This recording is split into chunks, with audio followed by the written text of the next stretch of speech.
Hey y'all, and welcome back to my channel. Having an onboarding system for your new employees is paramount for any service-based business or any product-based business. We put out the all call as we are hiring. And as we were hiring, there's some things that we needed to do. Number one, we want the new employees that are coming on to understand the culture of the business that we're cultivating and be able to fall in line. Not necessarily fall in line, but also align with what we are already creating. So I can teach you the skills to be here, but I can't give you the personality to stay, right? I can't give you I can't fill you with empathy. I can't fill you with care for the customer. So we want to hire people who align with how we care about our customers, the time we take with our customers, the empathy we give to our customers, the personality we exude to our customers. All of those things are things that we look for in employees. And every business is going to be different with that because every business has a different culture that they're cultivating, right? So we were recently in here and a young lady came in with her mom and I believe her stepdad. And she was asking if we were hiring. She was new to the city and she filled out an application right then and there. She interviewed that same day. She ended up being hired after a couple of days. After a couple of days, we got her on. When she was hired, however, her cell phone was off. So she could only use Wi-Fi in order to contact her. So we have been communicating with her via email. And a lot of times people are not checking their email as often as they should be, especially if they're looking for jobs. So this is important. If you're an employee, if you're someone who is looking for a job, make sure you're checking your email. If you don't have a way for a company to contact you via telephone, ensure that we have the correct email address so that we can get in touch with you if you're hired and we can communicate everything that you need to know your first day, any benefits, how you're going to get paid, your W-2, all of that stuff needs to be communicated to you. Some of that stuff needs to be emailed so that you can get it filled out and get it sent back in so we can make sure we pay you properly and on time, right? So we got the new girl in. She is on her first day of training.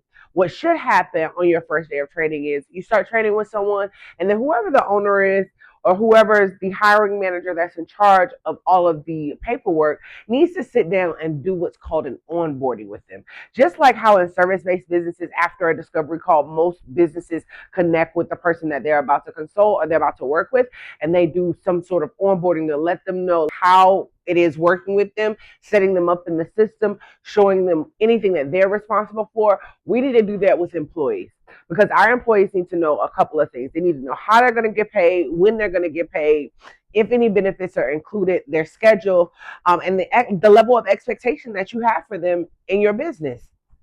And I don't think that we did the best job of onboarding. That's just the honesty in it. One being, we don't have an onboarding process. So one of the things Bullets Consulting Group is going to work with Baldinos with is creating what's one, a hiring process, but two, an onboarding process so that our new employees transition into our business effectively. They know what we expect of them. They know when we expect them to show up. They know how we expect them to communicate with our customers. We know what the ramifications of working here are, if there are consequences for actions that if they don't meet the standard of what we are cultivating. All of that needs to be communicated. It needs to be communicated early on because honestly, just like a job gives employees a 60 to 90-day probationary period, employees have the option to give jobs the same 60 to 90-day probationary period as well. And so just like you're filling us out, we're filling you out. And so we need to give our employees everything they need to ensure that this is the place they want to work.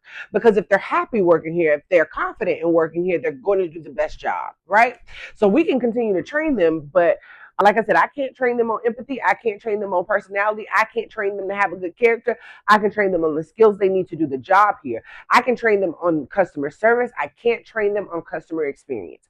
I can teach them what our customer experience should look like, but I can't effectively give them the skills to provide that level of experience. That comes with having a good character. That comes with having a good personality. That comes with being a person that's aligned with the business that they're striving to work for, right? So some of the things that should be in onboarding that we've talked about, they need to sit down with the owner. They need to see when they're getting paid. They need to know if there is a system that you're utilizing for scheduling. So we utilize Homebase, and in Homebase, let's see. So in Homebase, my iPad is dead. I'll do a screen record. I'll put a screen record right here, taking you guys through a bit of Homebase. But Homebase provides how many hours they've worked. They can keep up with their schedules there. You can communicate with staff through Homebase. They can request time off on Homebase. They can see who they're working with on Homebase. We can, on the managerial side, you can see your sales on Homebase. You can see who's responsible for what sales on Homebase. So Homebase gives you a basically it's like a CRM system for brick and mortars in a sense, and not even just it's a CRM system for brick and mortars. Let's just say it. And so it's very helpful. It's a space where not only we can communicate with our staff, but our staff can communicate with us, and our staff can also communicate with each other. So let's say we ran out of bread and the truck doesn't come until Wednesday, but it's Monday and I'm coming in. So I work Monday through Friday, and the staff that works on Sunday weren't able to pull bread. They can send me a message in Homebase and say, hey, we ran out of bread. That lets me know in the morning what our day is going to look like and how I need to move forward. So it's perfect for being able to, like I said, communicate internally, but also with the managers. We're actually in the process of doing a giveaway right now. And so for each of our staff, we're doing a little contest for them. They are providing a service, and so we will need some better Google reviews too. And so we're asking them to ask the customers to do Google reviews for us. And if they include their name in the Google review, they are entered in the chance to win a Visa gift card. This is just a small incentive or a small way for us to be able to, one, build the morale, two, ensure that our staff is giving good service, three, see what our customers' feedback is, and four, provide an incentive that keeps our staff wanting to work. If that, I'm saying, the more you give, the more they are going to give. And something as small as a little 20, 25, $30 gift card raffle every once in a while, those things help with your team morale when they feel like they are overworked and underpaid. And in an economy like this, and a lot of times when you're working for family-owned, small service-based businesses, it takes a minute for us to be able to pay. We can't pay like those chain restaurants. We can't pay the starting at $18. That's just not feasible for us right now in this economy. And so in order to get there, we have to get more people in order to get more people in the doors, we have to understand where we're faulting in our feedback and why our retention is a little bit low in certain areas. And how do we do that? We get our employees to encourage, we create a system for our employees to encourage customers to leave a review so that we can look at that data and say, oh, during this shift, this is occurring, and we can fix and fill those gaps so that customers will want to return to us. So yes, you need an onboarding system for your employees. It's paramount. It's important. They need to know if there are any health benefits. They need to know what side work is. They need to know what times they're supposed to be here. They need to know about breaks. They need to know about when they're getting paid. They need to know about how they're getting paid. They need to fill out their W-2s. They need to, when it's tax time, they need to know how their W-9 is going to come. They need to know where the restrooms are. Even the little small logistical things, you can have a map of where everything is in here. You can have your standard operating procedures in there and go over those things with them. But you need to have some sort of onboarding when you have new employees. If not, they're going to come in here doing whatever they want to do. And every trainer is going to train somebody different. And so you need to have a consistent system so that everybody is starting out with the same standard rules. Now, everybody's personality is different. So how I train is going to be different from how Cameron trains. However, the consistency across the board is the standards from which we started on, right? And so once we have those standards and we give them to them in onboarding, they can spice it up and jazz it up however they would like, as long as it aligns with the business and the culture we're cultivating, if that makes sense.